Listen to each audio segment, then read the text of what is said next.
So ಇನ್ನ Darshan bouncer ಗಳನ್ನ ಕೂಡ ಈಗ ಪೊಲೀಸರು ವಶಕ್ಕೆ ಪಡ್ಕೊಂಡಿದ್ದಾರೆ. ಇಬ್ಬರು ಬೌನ್ಸರ್ ಗಳನ್ನ ಪೊಲೀಸರು ಈಗ ವಶದಲ್ಲಿ ಇಟ್ಕೊಂಡಿದ್ದಾರೆ. ಅವರನ್ನು ಕೂಡ ವಿಚಾರಣೆಗೊಳಪಡಿಸ್ತಾ ಇದ್ದಾರೆ. ಅನ್ನಪೂರ್ಣೇಶ್ವರಿ ಪೊಲೀಸ್ ಠಾಣೆಯಲ್ಲೇ ಇದ್ದಾರೆ ದರ್ಶನ್ ಬೌನ್ಸರ್ ಗಳನ್ನ ಕೂಡ ವಶಕ್ಕೆ ಪಡ್ಕೊಂಡಿದ್ದಾರೆ ಈಗ ಪೊಲೀಸರು. ಯಾವಾಗಲೂ ದರ್ಶನ್ ಜೊತೆಗೆ ಇರುವಂತಹ ಬೌನ್ಸರ್ಗಳು ಅವರನ್ನು ಕೂಡ ಸಹಜವಾಗಿ ವಿಚಾರಣೆಗೆ ಒಳಪಡಿಸಬೇಕಾಗತ್ತೆ.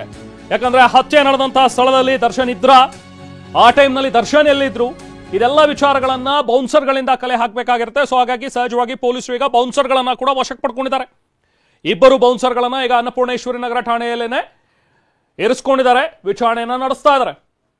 ನೋಡಿ, ದೃಶ್ಯಗಳಲ್ಲಿ ನೋಡ್ತಾ ಇದ್ರೆ ಒಂದ್ ಕಡೆ ಜಿಮ್ ಮಾಡ್ತಾ ಇದ್ದಂತ ದರ್ಶನ್ ಹಾಗೆ ಮೃತದೇಹ ಪತ್ತೆಯಾಗಿರುವಂತದನ್ನ ಗಮನಿಸಿದ್ರಿ. ರೇಣುಕಾಸ್ವಾಮಿ ಮೇಲೆ ಹಲ್ಲೆ ಮಾಡುವಾಗ ನಾನಲ್ಲಿ ಇರ್ಲಿಲ್ಲ, ಪಟ್ಟಣಗೆರೆ ಶೆಡ್ ನಲ್ಲಿ ಇರ್ಲೇ ಇಲ್ಲ ಅಂತ ಹೇಳಿ ನಟ ದರ್ಶನ್ ಹೇಳಿದಾರಂತೆ ಈಗ ಪೊಲೀಸರು ಮುಂದೆ.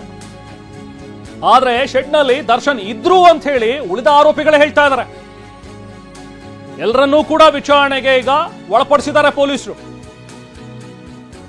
ರೇಣುಕಾಸ್ವಾಮಿ ಮೇಲೆ ಹಲ್ಲೆ ಮಾಡುವಾಗ್ಲೂ ಕೂಡ ನಾನು ಅಲ್ಲಿ ಇರ್ಲಿಲ್ಲ ಅನ್ನುವಂಥ ಒಂದು ಮಾತನ್ನ ದರ್ಶನ್ ಹೇಳಿದ್ದಾರೆ ಅಂತ ಹೇಳಿ, ಪಟ್ಟಣಗೆರೆ ಶೆಡ್ ಏನಿದೆಯಲ್ಲ ಅಲ್ಲಿ ದರ್ಶನ್ ನಾನು ಇರ್ಲೇ ಇಲ್ಲ ಅಂತ ಹೇಳಿ ಹೇಳಿದಾರಂತೆ ಪೊಲೀಸರು ಮುಂದೆ. ಆದ್ರೆ ಏನೇ ಹೇಳಿದ್ರು ಕೂಡ ಟವರ್ ಲೊಕೇಶನ್ ಅನ್ನ ಮ್ಯಾಚ್ ಮಾಡಿಸ್ತಾರೆ. ನಂತರ ದರ್ಶನ್ ಅವರ ಮೊಬೈಲ್ನ ಸಿಗ್ನಲ್ ಆ ಭಾಗದಲ್ಲಿ ಲೊಕೇಟ್ ಆಗಿತ್ತಾ, ಆ ಟೈಮ್ನಲ್ಲಿ ಎಲ್ಲಿ ಆಕ್ಟಿವ್ ಆಗಿತ್ತು, ಇದೆಲ್ಲದ್ರ ಬಗ್ಗೆನೂ ಕೂಡ ಡಿಜಿಟಲ್ ಒಂದಷ್ಟು ಪ್ರೂಫ್ಗಳನ್ನ ಕೂಡ ಪೊಲೀಸರು ಕಲೆ ಹಾಕ್ತಾರೆ. ಮುಂದಿನ ಹಂತಗಳಲ್ಲಿ ಅದೆಲ್ಲವೂ ಕೂಡ ಆಗತ್ತೆ. ಬಟ್ ಈಗ ವಿಚಾರಣೆ ಸಂದರ್ಭದಲ್ಲಿ ದರ್ಶನ್ ಹೇಳ್ತಾ ಇರುವಂಥದ್ದು ನನಗೂ ಇದಕ್ಕೂ ಸಂಬಂಧ ಇಲ್ಲ, ನನಗೆ ಗೊತ್ತಿಲ್ಲ, ನಾನು ಶೆಡ್ನಲ್ಲಿ ಇರಲಿಲ್ಲ ಅಥವಾ ಆ ಟೈಮ್ನಲ್ಲಿ ನಾನು ಅಲ್ಲೇ ಇರಲೇ ಇಲ್ಲ ಅಂತ ಹೇಳಿ ದರ್ಶನ್ ಹೇಳ್ತಾ ಇದ್ದಾರೆ ಅನ್ನುವಂಥದ್ರ ಬಗ್ಗೆ ಈಗ ಸದ್ಯಕ್ಕೆ ಸಿಗ್ತಾ ಇರುವಂತಹ ಒಂದಷ್ಟು ಅಪ್ಡೇಟ್ಸ್.